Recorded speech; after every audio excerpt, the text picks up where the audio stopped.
बिस्मिल्लाहिर्रहमानिर्रहीम। अस्सलाम वालेकुम। आज इस वीडियो में स्टूडेंट्स हम स्टार्ट कर रहे हैं यूनिट नंबर 3 10th क्लास का, जिसका नेम है वेरिएशंस। ठीक है स्टूडेंट्स, चलें स्टार्ट करते हैं। पहले मैं आपको इस चैप्टर का एक ओवरव्यू दे दूं कि इस चैप्टर में क्या कुछ है और हमने क्या पढ़ना है। चैप्टर का नेम है स्टूडेंट्स वेरिएशंस। इस पूरे चैप्टर में स्टूडेंट्स टोटल एक्सरसाइजेज जो हैं वो 7 एक्सरसाइजेज हैं। ठीक है, 3.1 से लेकर 3.7 तक, 3.1 से लेकर 3.7 तक टोटल 7 एक्सरसाइजेज हैं इस चैप्टर में। ठीक है, अब ज़रा सुने इन एक्सरसाइजेज में कौन कौन से टॉपिक्स हमने डिस्कस करने हैं। ये जो एक्सरसाइज 3.1 है, जो फर्स्ट एक्सरसाइज है, इस एक्सरसाइज में हम डिस्कस करेंगे रेशो एंड प्रोपोर्शन। क्या डिस्कस करेंगे? रेशो एंड प्रोपोर्शन के ऊपर डिस्कशन होगी।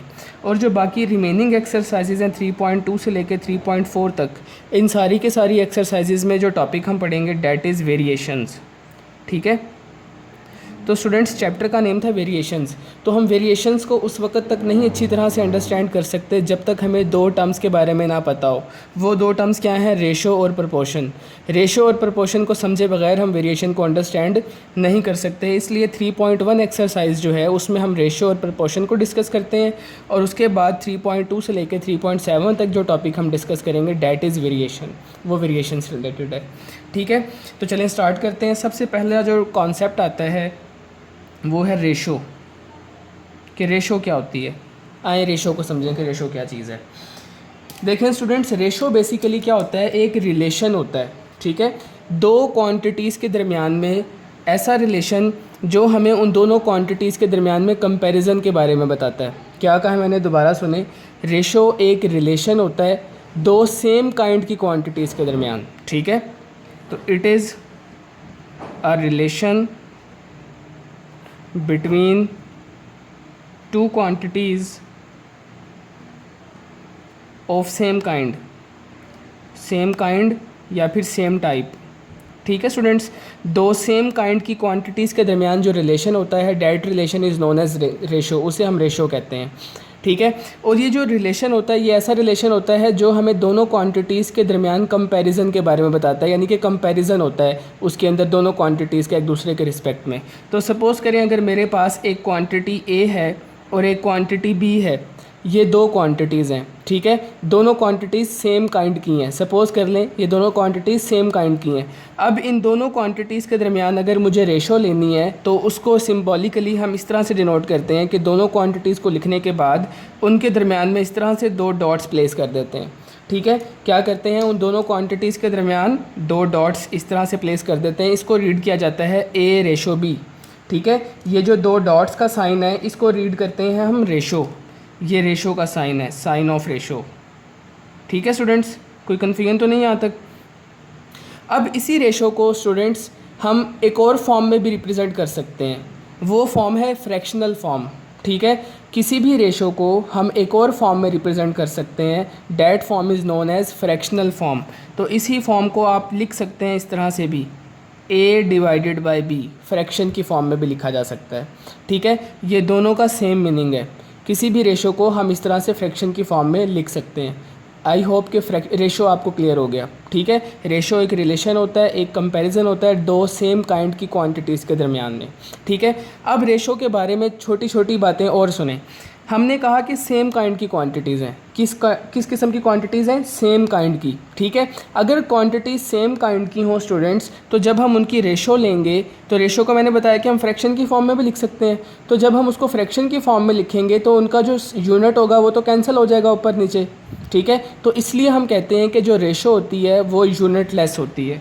तो पहली बात जो हमें पता चली, ratio is unit less. Ratio जो होती है वो यूनिट लेस होती है, रेशो का कोई यूनिट नहीं होता। इसकी एग्जांपल देखें, जैसे सपोज़ करें मैं दो डिस्टेंसेस लेता हूँ। ठीक है, दो डिस्टेंसेस लेता हूँ।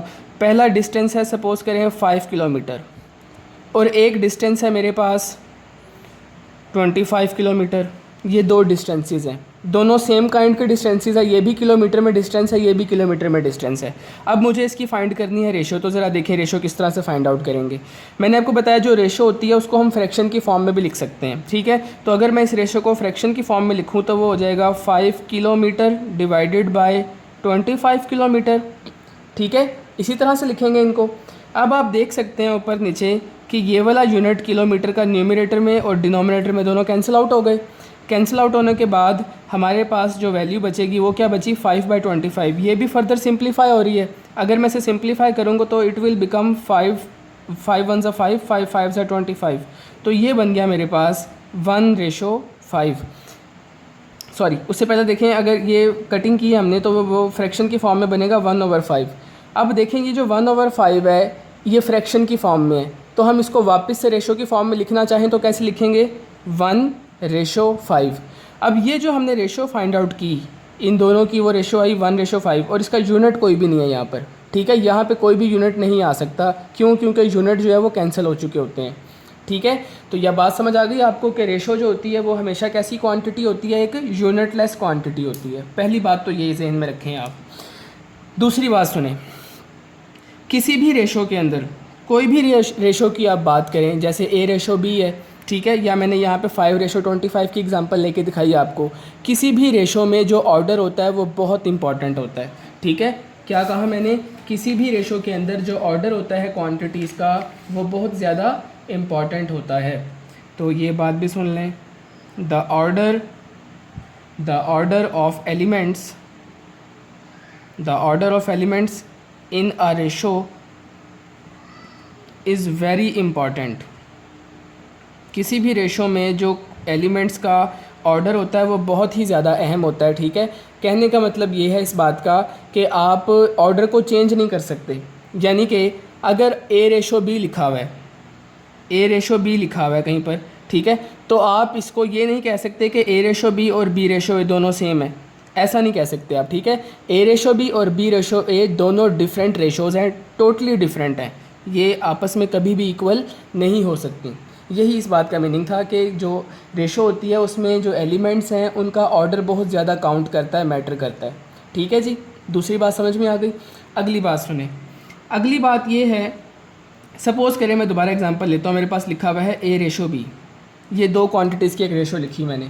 अब इन रेशोज़ में दो क्वांटिटीज़ हैं, एक है ये वाली और एक क्वांटिटी है ये वाली, एक राइट साइड पे लिखी हुई है और एक लेफ़्ट साइड पे लिखी हुई है, ठीक है। तो जो फर्स्ट क्वांटिटी होती है स्टूडेंट्स, ये जो फर्स्ट क्वांटिटी होती है इसको हमने एक स्पेशल नेम दिया हुआ है, इसको हम कहते हैं एंटीसीडेंट। क्या कहते हैं, एंटीसीडेंट। बात समझ में आ गई। जो फर्स्ट वैल्यू होती है रेशो की, जो रेशो का फर्स्ट एलिमेंट होता है, that is known as antecedent. And students the second element is known as, second element को हम कहते हैं कॉन्जीक्वेंट। क्या कहा जाता है, कॉन्जीक्वेंट, ठीक, कोई कन्फ्यूजन तो नहीं। एंटीसीडेंट एंड कॉन्जीक्वेंट, ये रेशो की जो एलिमेंट्स हैं उनके नेम्स हैं, पहले वाले को एंटीसीडेंट और दूसरे वाले को कॉन्जीक्वेंट कहते हैं। तो ये थी रेशो से मुतालिक बातें थी। आई होप कि ये आपको समझ में आ गई हैं, ठीक है, बिल्कुल सिंपल डिस्कशन थी ये।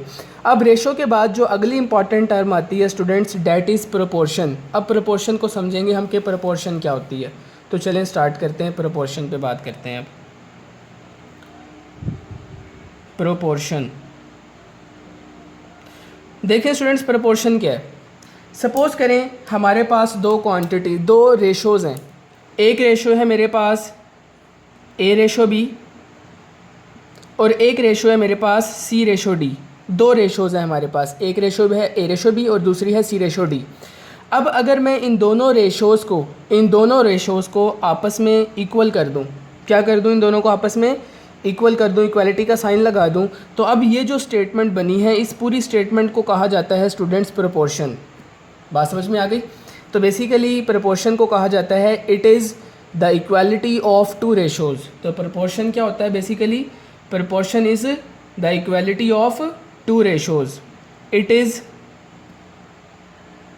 इक्वालिटी ऑफ टू रेशोज़, ये दो रेशोज़ की इक्वालिटी होती है प्रोपोर्शन जो होता है, ठीक है। अब इसी चीज़ को, इसी बात को लिखने का एक और मेथड भी होता है सिंबॉलिकली, ये ज़्यादा इफेक्टिव मेथड है। A/B उसके बाद हम इस तरह से 4 डॉट्स लगाते हैं स्टूडेंट्स, ठीक है, इस तरह से 4 डॉट्स प्लेस करते हैं। इस तरह से भी प्रपोर्शन को सिंबॉलिकली रिप्रेजेंट किया जाता है। बात समझ में आ गई। इसको हम पढ़ते हैं A/B is proportional to C/D। ठीक, कोई कन्फ्यूजन तो नहीं है। तो प्रपोर्शन बेसिकली क्या था? प्रपोर्शन बेसिकली दो रेशोज़ की इक्वालिटी होती है, यानी कि दो रेशोज़ को अगर हम इज़ इक्वल टू का साइन लगा के इक्वल कर दें तो that is known as proportion. बात समझ में आ गई। अब इस प्रपोर्शन से रिलेटेड एक ही बात है और वो बहुत ही ज़्यादा इंपॉर्टेंट है, वो भी नोट कर लें और समझ लें। इन तमाम बातों को स्टूडेंट साथ साथ आपने नोट डाउन भी करना है। आपके पास रजिस्टर या नोटबुक होनी चाहिए, साथ साथ इन तमाम बातों को नोट डाउन करते चले जाएं, ठीक है ना, और समझते भी जाएं साथ साथ। अब इससे रिलेटेड जो एक इम्पॉर्टेंट बात है वो सुन लें। प्रपोर्शन के अंदर एक बहुत ही इंपॉर्टेंट रिजल्ट होता है, that is known as product of extremes is equal to product of means. Product of extremes is equal to product of means. ये बहुत ही इंपॉर्टेंट रिजल्ट है, इसको आप नोट डाउन कर लें, ठीक है, बहुत ज़्यादा यूज़ होगा, इसलिए मैं इसको 3 स्टार दे रहा हूँ। ठीक है स्टूडेंट्स, ये आप याद रखेंगे, product of extremes is equal to product of means. अब अगला क्वेश्चन जहन में ये आता है कि सर एक्सट्रीम्स और मीन्स क्या होते हैं, तो वो सुने। अब ये जो मैंने प्रपोर्शन लिखा A/B is proportional to C/D, अब इसमें ये जो A और D हैं जो बिल्कुल एंड्स के ऊपर लिखे हुए हैं, यानी कि एक्सट्रीम्स के ऊपर लिखे हुए हैं, ठीक है, A और D जो एलिमेंट्स हैं वो बिल्कुल एक्सट्रीम पर लिखे हुए हैं, तो इसलिए हम इनको कहते हैं एक्सट्रीम्स। इन दोनों वैल्यूज़ को क्या कहा जाता है स्टूडेंट्स? एक्सट्रीम्स। बात समझ में आई? ये दोनों वैल्यूज़ आर कॉल्ड एक्सट्रीम्स। और ये जो B और C हैं ये सेंटर में लिखे हुए हैं, तो इनको कहा जाता है मीन्स। इन दो वैल्यूज़ को क्या कहते हैं स्टूडेंट्स? मीन्स। तो आप भी लिख लें, साथ नोट कर लें, ये कहलाती हैं मीन्स। बात समझ में आ गई? ये एक्सट्रीम्स हैं और ये दोनों क्या हैं? ये दोनों मीन्स हैं। क्लियर है? कोई कन्फ्यूजन तो नहीं है? तो ये था जी प्रपोर्शन। अब आगे चल रहे हैं जी। अब हम स्टार्ट कर रहे हैं स्टूडेंट्स एक्सरसाइज 3.1। 3.1 एक्सरसाइज में देखें फर्स्ट क्वेश्चन क्या है। Express the following as a ratio A/B and as a fraction in its simplest lowest form. देखें क्या करेंगे हम इसमें, इसका मैं फर्स्ट पार्ट करवा रहा हूँ आपको, ठीक है। हमने क्या करना है, हमने जो नंबर्स गिवन है उनको रेशो में कन्वर्ट करना है, रेशो की फॉर्म में एक्सप्रेस करना है, रेशो की फॉर्म में, और दूसरा फ्रैक्शन की फॉर्म में एक्सप्रेस करना है। दो काम हमने करने हैं, रेशो की फॉर्म में लिखना है और फ्रैक्शन की फॉर्म में लिखना है, और ये दोनों किस फॉर्म में होने चाहिए? लोवेस्ट फॉर्म में होने चाहिए। करेंगे कैसे? इसका फर्स्ट पार्ट देखें। फर्स्ट पार्ट है ₹750 एंड ₹1250। ये क्वेश्चन हमें गिवन है, हमने इनकी रेशो फाइंड आउट करनी है और फिर फ्रैक्शन की फॉर्म में लिखना है। तो देखिए रेशो किस तरह से फाइंड आउट करेंगे। मैंने आपको बताया था कि रेशो का सिंबल क्या होता है, ₹750 रेशो ₹1250, ठीक है। रेशो की फॉर्म में हमने लिख लिया।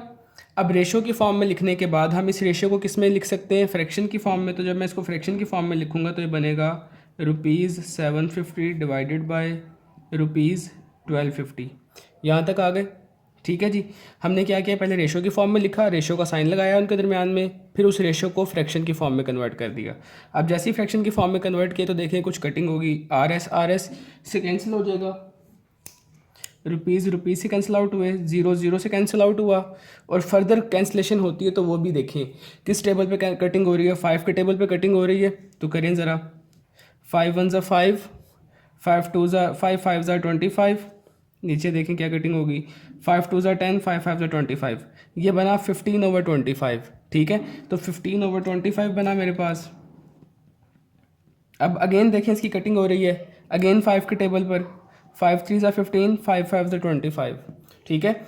तो कितना आ गया हमारे पास? आफ्टर कटिंग हमारे पास बना 3/5। अब इसको मज़ीद हम कटिंग नहीं कर सकते, ये सिंपलेस्ट फॉर्म में कन्वर्ट हो चुका है, ठीक है। अब आपने क्या करना है, देखें आधा काम हमारा हो चुका है, हमने फ्रैक्शन की फॉर्म में लिख दिया। ये जो फ्रैक्शन हमने लिखी है ये लोवेस्ट फॉर्म में है, एक काम हमने कर दिया। अब दूसरा काम क्या है, इसको रेशो की फॉर्म में लिखना है। तो इसी को वापस रेशो की फॉर्म में कैसे लिखेंगे? 3:5। क्लियर? So simple. तो यहाँ पे क्वेश्चन एंड हो गया। बात समझ में आई? क्या करना है आपने, जो दो वैल्यूज़ आपको गिवन होंगी आपने उन दोनों को पहले रेशो की फॉर्म में लिखना है, रेशो से किस में कन्वर्ट कर देना है, फ्रैक्शन में। फ्रैक्शन में कन्वर्ट करने के बाद जितनी कटिंग पॉसिबल है उतनी कटिंग आप करेंगे, उसके बाद जो फ्रैक्शन आएगी उसको वापस रेशो की फॉर्म में ले जाएंगे, आपका क्वेश्चन एंड हो गया। ठीक है जी। अब इन्हीं क्वेश्चंस में एक बहुत ही इंपॉर्टेंट नोट है, वो लिख लें आप पहले, आगे जो क्वेश्चंस हैं वो करने से पहले। ठीक है, ये नोट बहुत इंपॉर्टेंट है, आप भी नोट डाउन करें, इसको समझें। हमेशा हम क्या कोशिश करेंगे, मैंने आपको बताया था कि अगर दो नंबर्स को हम रेशो की फॉर्म में लिखना चाहते हैं तो वो दोनों नंबर्स सेम काइंड के होने चाहिए, सेम यूनिट्स के होने चाहिए। ठीक है, अगर उनके यूनिट्स सेम नहीं हैं तो हम उनकी रेशो फाइंड नहीं कर सकते, पहले उनके यूनिट्स को हमें सेम बनाना पड़ेगा। अब उनके यूनिट्स को सेम बनाने के लिए हम क्या करेंगे, उसके लिए मैं नोट बता रहा हूँ। ठीक है, to make units same, to make units same we will convert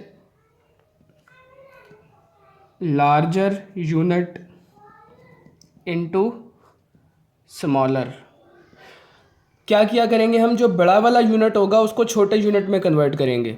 ठीक है, सिंपल वर्ड्स में मैंने क्या किया है, क्या कहा आपको कि जो बड़ा वाला होगा बड़े वाले को हम किस में कन्वर्ट करेंगे, छोटे वाले में, बड़े से छोटे में जाएंगे। ठीक है जी।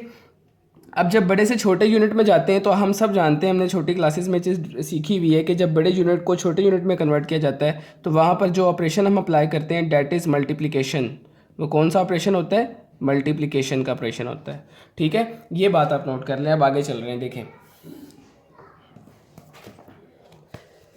सेकेंड पार्ट है 450 centimetre and 3 metre. 450 centimetre 3 metre, ये सेंटीमीटर में है और ये मीटर में है। तो सबसे पहला काम हम क्या करेंगे बच्चों,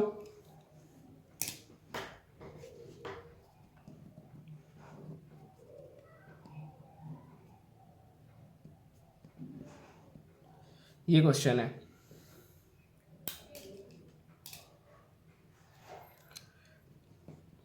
सबसे पहले मैं इन दोनों को सेम यूनिट बनाऊंगा क्योंकि यूनिट सेम नहीं है, ये सेंटीमीटर में है और ये मीटर में है। तो मैंने आपको बताया कि बड़े यूनिट को छोटे यूनिट में कन्वर्ट किया करें, वो इजी होता है। तो ये 3 मीटर्स है, मीटर ग्रेटर होता है, सेंटीमीटर स्मॉलर होता है। हम सब जानते हैं कि 1 मीटर में कितने सेंटीमीटर्स होते हैं, पता है आपको? As we know 1 metre is equal to 100 centimetre. 1 metre में कितने मीटर्स होते हैं स्टूडेंट्स, 100 सेंटीमीटर्स होते हैं। ठीक है, तो फिर ये क्या बन जाएगा, it will become 450 centimetre ratio 3 metres में कितने सेंटीमीटर्स हो जाएंगे, ऑफ कोर्स ये हो जाएंगे 3 इंटू 100 सेंटीमीटर्स। ठीक है ना, देखें मीटर से सेंटीमीटर में आ रहे हैं तो मैंने क्या किया, 100 से मल्टीप्लाई कर दिया। अब इसको सिंप्लीफाई कर लें तो it will become 450 centimetre ratio 300 centimetre. हमने दोनों के यूनिट्स को सेम बना लिया। अब जैसे ही हमने दोनों के यूनिट्स को सेम बना लिया, अब वही वाली वर्किंग स्टार्ट करते हैं जो मैंने ऊपर आपको बताई थी। इसको किस फॉर्म में लिख लेंगे हम, फ्रैक्शन की फॉर्म में। किस में लिखेंगे, फ्रैक्शन की फॉर्म में। और फ्रैक्शन की फॉर्म में लिखने के बाद कटिंग करना स्टार्ट करें। सेंटीमीटर सेंटीमीटर ये दोनों यूनिट्स कट हो गए, 0 0 से कैंसिल आउट हुआ, मेरे पास बचा 45/30। इसकी मज़ीद कटिंग हो रही है, किस टेबल पे कटिंग हो रही है स्टूडेंट्स, 15 के टेबल पर डायरेक्ट कट कर देते हैं इसको। 15 2 30, 15 3 45। तो ये कितना बना, 3/2। इसको वापस से रेशो की फॉर्म में लेके जाएंगे तो 3:2, यही हमारा आंसर है। क्लियर, बिल्कुल सिंपल क्वेश्चंस हैं ये, शॉर्ट क्वेश्चन में आते हैं। अब आगे कर रहे हैं हम, नेक्स्ट देखें थर्ड पार्ट है हमारे पास 4 kg एंड 2 kg 750 ग्राम्स। ये क्वेश्चन हमें गिवन है। तो यहाँ पर आप ज़रा देखें, पहली क्वांटिटी जो है वो केजीज में है, दूसरी क्वांटिटी जो है वो केजी एंड ग्राम्स में है। ठीक है, तो हम क्या करेंगे, पहले इन दोनों को सेम बनाएंगे। तो मैंने आपको बताया बड़े से छोटे में जाएंगे तो हम किलोग्राम को बच्चों किस में कन्वर्ट करेंगे, ग्राम्स में कन्वर्ट करेंगे। अब हम सब जानते हैं ये बात भी कि 1 किलोग्राम में कितने ग्राम्स होते हैं, as we know 1 kg is equals to 1000 grams. 1 kilogram में कितने ग्राम्स होते हैं बच्चों, 1000 ग्राम्स होते हैं। ठीक है, तो ये पूरी ये जो नंबर्स हैं ये फिर क्या बन जाएंगे, इसको हम लिख सकते हैं 4 इंटू, अब केजी से मैंने ग्राम्स में जाना तो 1000 से मल्टीप्लाई, ठीक है, अब ये ग्राम में कन्वर्ट हो गया। रेशो 2 kg, तो 2 तो एज इट इज़, केजी की जगह कितना आ गया, केजी की जगह आ गया 1000, ठीक है, प्लस 750 ग्राम्स। देखिए मैंने प्लस क्यों किया यहाँ पर, 2 kg को जब मैंने ग्राम्स में कन्वर्ट किया तो वो हो गया 2 इंटू 1000, तो ये सारी चीज़ ग्राम्स में कन्वर्ट हो गई, और ये एक्स्ट्रा ग्राम्स है 750, तो टोटल ग्राम्स कितने हो जाएंगे, ये वाले ग्राम्स प्लस इसके ग्राम्स, तो 2 इंटू 1000 प्लस 750 ग्राम्स, ठीक है जी, इसलिए मैंने इन दोनों को ऐड किया। अब आगे सिंप्लीफाई कर लें, बहुत ही सिंपल है, आगे 4000 ग्राम्स रेशो, ये हो जाएगा 2000 प्लस 750 ग्राम्स, जब इन दोनों को प्लस करेंगे तो बच्चों बताएं कितना बन जाएगा ये, it will become 4000 grams ratio 2750 grams. अब आप इसको क्या करें, फ्रैक्शन की फॉर्म में लिखें, फ्रैक्शन की फॉर्म में लिखेंगे हो जाएगा 4000 ग्राम्स डिवाइडेड बाय 2750 ग्राम्स। अब कटिंग करें, ग्राम्स को ग्राम से कट किया हमने, ज़ीरो को ज़ीरो से कट कर दें। अच्छा, आप ये जो कटिंग वाला काम है ये आप डायरेक्ट कैलकुलेटर से भी कर सकते हैं, आप लोगों के पास साइंटिफिक कैलकुलेटर्स हैं, आप डायरेक्ट उसके ऊपर लिखें 4000 डिवाइडेड बाई 2750, तो आपके पास डायरेक्ट वैल्यू भी आ जाएगी, ठीक है ना।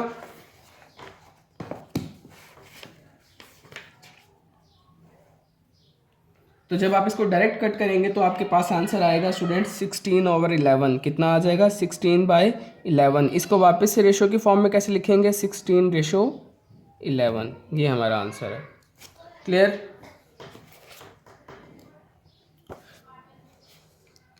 फोर्थ क्वेश्चन जो है इसका फोर्थ पार्ट वो आप खुद से ट्राई करें, बिल्कुल सिंपल है, सारी वैल्यूज़ को आप सेकंड में कन्वर्ट कर दें फिर उनकी रेशो ले लें। फिफ्थ पार्ट मैं करवा रहा हूँ। फिफ्थ पार्ट है 75 डिग्रीज़ एंड 225 डिग्रीज़, ये क्वेश्चन है। सबसे पहले देखें क्या इन दोनों की यूनिट सेम है, ऑफ कोर्स इन दोनों की यूनिट सेम है, ये भी डिग्री में है ये भी डिग्री में है, तो इसका मतलब हम डायरेक्ट रेशो ले सकते हैं। तो हम लिखेंगे 750 रेशो 225 डिग्री, ठीक है। अब ज़रा देखें, जैसे ही मैंने इसको रेशो की फॉर्म में लिखा, अगला स्टेप होता है इसको किस में लिखना, फ्रैक्शन की फॉर्म में। अब क्या मैं इस वैल्यू को इस तरह से लिख सकता हूँ, 750 into 1 degree divided by 225 into 1 degree, ठीक है, ये डिग्री है ऊपर, ठीक है यहाँ तक।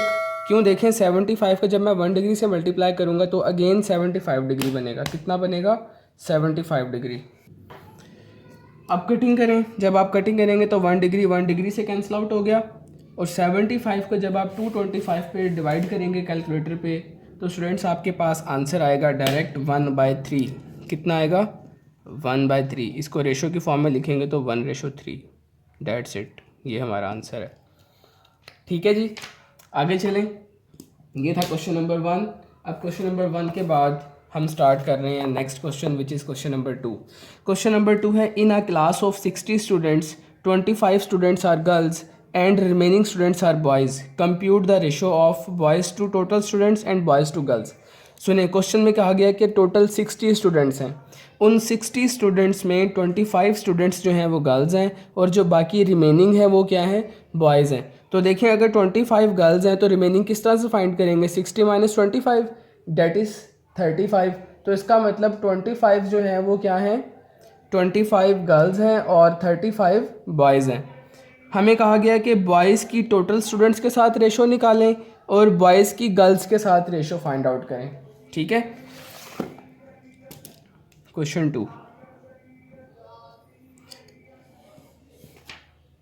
क्वेश्चन मैं इसका नोट नहीं कर रहा, मैं डायरेक्ट सॉल्यूशन लिख रहा हूँ।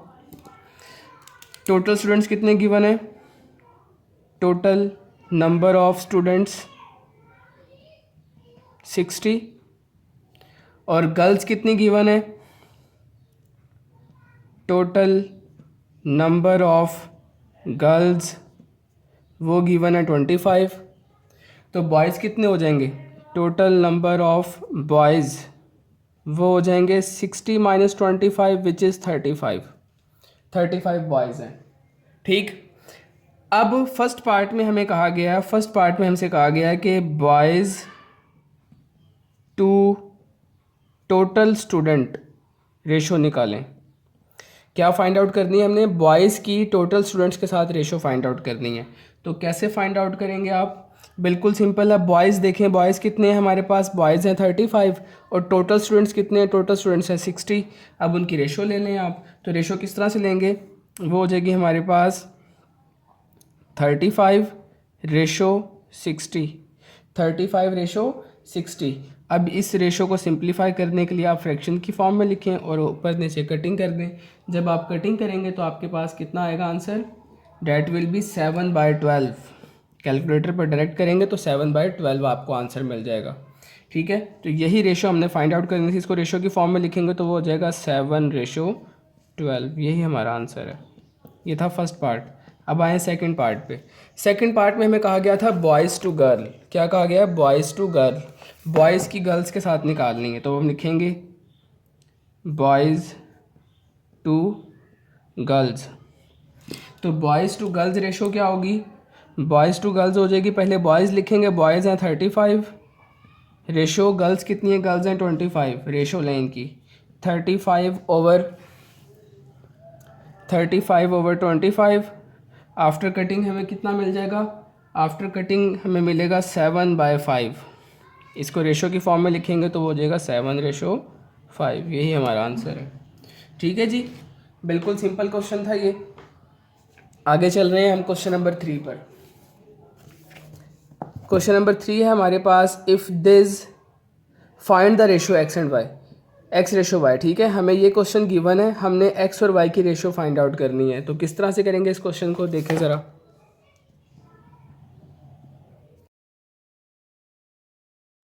तो ज़रा बड़े ध्यान से समझना आपके कि इस क्वेश्चन को हम किस तरह से सॉल्व करेंगे। हमें एक वैल्यू गिवन, एक इक्वेशन गिवन है और हमने एक्स और वाई की रेशो फाइंड आउट करनी है। तो आप सिंपली क्या करें, आप इसको ज़रा सिंप्लीफाई करेंगे जो आपको इक्वेशन गिवन है। जब मैं इसको सिंप्लीफाई करूँगा तो क्या होगा?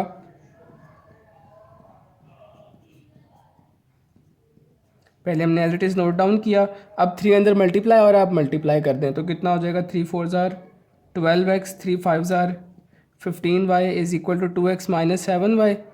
ठीक है जी, यहाँ तक आ गए। अब आप क्या करें, x वाली वैल्यूज़ को लेफ्ट हैंड साइड पे ले जाएं और y वाली वैल्यूज़ को राइट हैंड साइड पे ले आएँ। 12x यहीं पे रखें, ये वाला 2x प्लस है इधर आके माइनस हो गया, ये minus 7y as it is, ये माइनस 15 है इधर आकर प्लस 15y हो जाएगा। अब इसको सॉल्व करें, कितना बना? ये 10x हो गया और ये बन गया हमारे पास प्लस 8y। ठीक है जी, कोई कन्फ्यूजन तो नहीं? अब आप क्या करेंगे, अब आपने करना ये कि x ओवर y को अलग कर लेना है। क्या कहा मैंने? x ओवर y को अलग कर लेना है। तो यहाँ पर x को आप रहने दें, ठीक है, और ये जो 10 है उसको इधर जाकर डिवाइड कर दें। क्या कर दें? इधर जाकर डिवाइड कर दिया हमने 10 को। x को हमने यहीं पे रखा, 10 को इधर जाकर डिवाइड कर दिया। ठीक है, अब यहाँ पे क्या करें, आप 8 को यहीं पे रहने दें और y को इधर ला के डिवाइड कर दें। ठीक है, ऐसा मैंने क्यों किया स्टूडेंट्स? देखें ज़रा, मैंने फाइंड आउट करना है एक्स रेशो वाई। क्या फाइंड आउट करना है? X ratio y. और एक्स रेशो वाई का हम जानते हैं मीनिंग होता है x over y. X ratio y का क्या मीनिंग होता है? X over y. तो इसलिए मैंने एक्स ओवर वाई को अलग कर लिया, बाकी सब कुछ दूसरी तरफ शिफ्ट कर दिया। अब इसको आप सिंप्लीफाई कर लें। जब मैं सिंप्लीफाई करूँगा तो ये आ जाएगा x over y is equal to 4/5। इसको रेशो की फॉर्म में वापस से लिखें तो ये बन जाएगा x ratio y is equal to 4/5। यही हमने फाइंड आउट करना था, ये हमारा आंसर है। ठीक है जी, क्लियर है? सिंपल क्वेश्चन था। क्या किया, जो क्वेश्चन मुझे गिवन था मैंने पहले उसको सिंप्लीफाई किया। सिंप्लीफाई करने के बाद एक्स वाली वैल्यूज़ को लेफ़्ट पे ले आए, वाई वाली वैल्यूज़ को राइट पे ले आए, लेफ्ट इन वैल्यूज़ को सॉल्व किया, इन वैल्यूज़ को सॉल्व किया। उसके बाद एक्स ओवर वाई को हमने लेफ्ट साइड पे शिफ्ट कर दिया और बाकी सब कुछ राइट साइड पे शिफ्ट कर दिया और एंड पे आकर उसको वापस से रेशो की फॉर्म में लिख दिया। That's it. क्वेश्चन नंबर ये था 3। अब आगे चल रहे हैं हम। आगे देखें students, question number 4। Question 4 and 5 ये दोनों सेम है क्वेश्चंस हैं। ठीक है, तो मैं इसमें से एक पार्ट आपको करवाऊंगा, दैट इज़ 4। देखें, find the value of p। हमने p की वैल्यू फाइंड आउट करनी है। If the ratios 2p + 5 ratio 3p + 4 and 3/4 are equal. ठीक है, हमें कहा गया कि p की वैल्यू फाइंड आउट करें और कंडीशन ये गिवन है कि ये वाली रेशो और ये वाली रेशो दोनों आपस में इक्वल हैं। ठीक है ना, तो करते हैं स्टार्ट इसे। क्वेश्चन नंबर 4,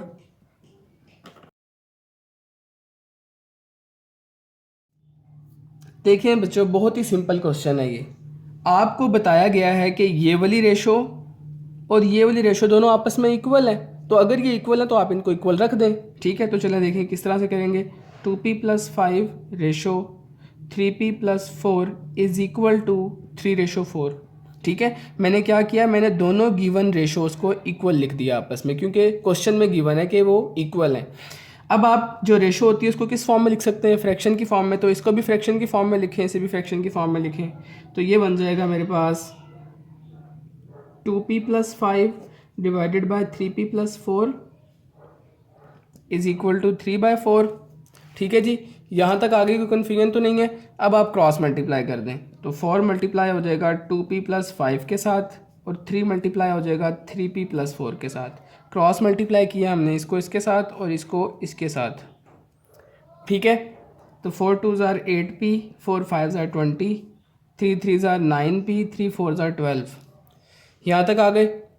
अब आप क्या करेंगे, हमें तो p की वैल्यू फाइंड आउट करनी है, तो आप p वाली वैल्यूज़ जो हैं उनको एक साइड पे शिफ्ट कर दें। 8p एज इट इज़, ये 9p इधर आके -9p हो गया, ये 12 एज इट इज़ +20 इधर आके -20, 8 -9p -p, 12 - 20 इज़ -8, ये वाला माइनस इस माइनस से कैंसिल आउट, तो मेरे पास p की वैल्यू आ गई 8।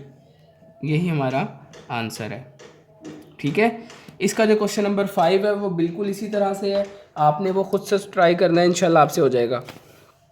इसका क्वेश्चन नंबर 5, उसमें एक्स फाइंड आउट करना है, बाकी सब कुछ यही है। आगे चल रहे हैं, क्वेश्चन नंबर 6 एंड 7 बुक पे ही मार्क करते जाएं। जो जो चीज़ें मैं बताता जाता हूँ स्टूडेंट्स, आप साथ साथ उनको नोट डाउन करते जाया करें। अगर मैं कुछ बुक पे लिखवाता हूँ तो वो भी बुक पे नोट डाउन किया करें, ठीक है ना। आपके पास बुक्स होनी चाहिए। तो ये दोनों क्वेश्चन सेम है, जैसे पीछे 5 और 4 और 5 सेम थे, उसी तरह से 6 और 7 भी सेम है। करना क्या है इसमें, क्वेश्चन को पहले देखें। क्वेश्चन है 6 पार्ट में करवा रहा हूँ।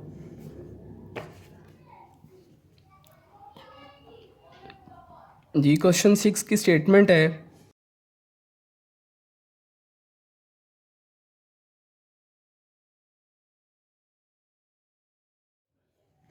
जी क्वेश्चन की स्टेटमेंट है 2 numbers are in ratio 5:8।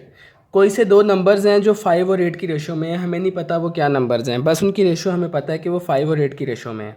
If 9 is added to each number, अब कहा गया है कि अगर उन दोनों नंबर्स में 9 को ऐड कर दिया जाए तो we get a new ratio 8:11, तो हमें एक न्यू रेशो मिल जाती है 8:11। तो फाइंड द नंबर्स, हमने वो नंबर्स फाइंड आउट करने हैं। ठीक है, अच्छा अब एक बात आपने याद रखनी है इन क्वेश्चंस में, जब कभी स्टूडेंट्स हमें दो नंबर्स की रेशो गिवन हो, क्या कहा मैंने, बड़े ध्यान से सुने। जब कभी हमें दो नंबर्स की रेशो गिवन हो, जैसे यहाँ पे रेशो गिवन है कि 5 और 8 है और वो दोनों नंबर्स अननोन है, हमें वो नंबर्स नहीं पता लेकिन उनकी रेशो पता है, ठीक है ना।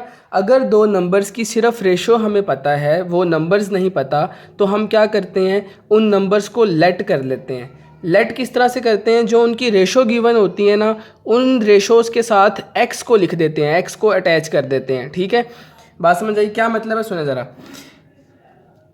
हम लिखेंगे लेट, देखिए रेशो गिवन है 5 और 8, तो मैंने आपको कहा कि जब रेशो गिवन हो तो आपने जस्ट क्या करना है, उनके साथ एक्स को अटैच करके लेट कर लेना है। Let 5x and 8x be the numbers. हमने सपोज कर लिया कि जो नंबर्स हमने फाइंड करने हैं वो 5x और 8x हैं। ठीक है, जो रेशो थी मैंने उसके साथ x को मल्टीप्लाई कर दिया दोनों वैल्यूज़ के साथ। ठीक है, अब क्वेश्चन में जो कंडीशन गिवन है उस कंडीशन को हम यूज़ करेंगे और आगे अपने क्वेश्चन को सॉल्व करेंगे। क्वेश्चन में हमें कहा गया था कि इन दोनों नंबर्स की रेशो में जब 9 को ऐड किया जाता है, ठीक है, बड़े ध्यान से सुने, जब इन दोनों नंबर्स की रेशो में 9 को ऐड किया जाता है तो हमारे पास एक नई रेशो बनती है 8:11। तो मैं लिख सकता हूँ according to given condition, according to given condition. अब गिवन कंडीशन के अकॉर्डिंग हमें कहा गया है कि आप 5x में भी 9 ऐड करें, ठीक है, और 8x में भी 9 ऐड करें। 5x में भी 9 ऐड किया, 8x में भी 9 ऐड किया। जैसे ही हम ये काम करते हैं तो हमारे पास एक न्यू रेशो बन जाती है जो कि 8:11 है, तो इज़ इक्वल टू 8:11 लिख दिया। ठीक है, बात समझ में आई कि हमने किस तरह से इक्वेशन बनाई है। जो दो नंबर्स थे 5x और 8x, उन दोनों में हमने 9 को ऐड किया क्योंकि ऊपर लिखा हुआ था 9 इज़ एडिड, तो एक नई इक्वेशन बन जाती है 8:11, तो इज़ इक्वल टू 8:11 लिख दिया। अब ये बिल्कुल सिंपल क्वेश्चन बन गया, इसको सॉल्व कर सकते हैं हम। तो हम इसको रेशो की फॉर्म में लिख लेते हैं, फ्रैक्शन की फॉर्म में, सॉरी, वो बन जाएगा ये, यहाँ तक आ गए। अब आप क्रॉस मल्टीप्लाई कर दें, 11 into 5x plus 9, 8 into 8x plus 9, 11 को अंदर मल्टीप्लाई किया तो 55x plus 99 is equal to 8 8 ज़ार 64x, 8 9 ज़ार 72। ठीक है, अब आप रीअरेंज कर लें, 55x को यहीं पे रखें, 64 इधर आके माइनस हो जाएगा, 72 एज इट इज़, 99 इधर आके माइनस, 55 माइनस 64, 55 माइनस 64 कितना हो जाएगा, ये बन जाएगा मेरे पास -9x, और 72 माइनस 99 कितना हो जाएगा, it will be 27, I think, yes 27। ठीक है, अब यहाँ पर -9 मल्टीप्लाई है, उधर आके डिवाइड हो जाएगा, तो हमारे पास x की वैल्यू आ जाएगी 27 ओवर -9, कटिंग हो रही है ऊपर नीचे, तो हमारे पास आ गया -3। x की वैल्यू कितनी आ गई, -3। ठीक है जी, कोई कन्फ्यूजन तो नहीं है यहाँ तक? देखें यहाँ पे छोटी सी मिस्टेक हो गई है, 72 माइनस 99 माइनस 27, ये भी माइनस माइनस से कैंसिल आउट, तो हमारे पास x की वैल्यू +3 आ गई। ठीक है, कोई मसला तो नहीं यहाँ तक? देखिए हमने फाइंड करने थे वो नंबर्स, तो अब आप इस x की वैल्यू को इन दोनों नंबर्स में पुट कर दें। तो आप लिखें first number is equal to, first number हमने लेट किया था 5x, तो 5 एज इट इज़ x की जगह 3 रखा, 5 3 ज़ा 15। सिमिलरली सेकंड नंबर क्या हो जाएगा, सेकंड नंबर हमने लेट किया था 8x, तो 8x लिखा, 8 एज इट इज़, x की वैल्यू कितनी आई है 3, 8 3 ज़ा 24। तो हमारे पास हमारे नंबर्स आ गए 15 एंड 24। तो लास्ट पे लिखें hence 15 and 24, hence 15 and 24 are the required numbers. ये हमारे रिक्वायर्ड नंबर्स थे। ठीक है, दोबारा सुने जल्दी से। क्या किया हमने, हमें दो नंबर्स की रेशो गिवन थी, सबसे पहले हमने वो नंबर्स लेट कर लिए 5x और 8x। ठीक है, इस क्वेश्चन में आप क्या करेंगे, 7 में यहाँ पे गिवन है 4 और 13, तो आप ले लेंगे 4x और 13x। बिल्कुल ऐसे ही करना है आपने, इसको 4x ले लेना है, इसको 13x ले लेना है। उसके बाद उन्होंने कहा हुआ कि 10 इज़ एडिड, 10 ऐड किया गया है, तो आपने अबव और बिलो न्यूमिनेटर डिनोमिनेटर में दोनों में क्या ऐड कर देना है, 10 ऐड कर देना, जैसे मैंने यहाँ पे 10 ऐड किया था, 9 ऐड किया था। ठीक है, बिल्कुल इसी पैटर्न पे आपने क्वेश्चन को सॉल्व करना है। ठीक है, ये क्वेश्चन आपसे हो जाएगा।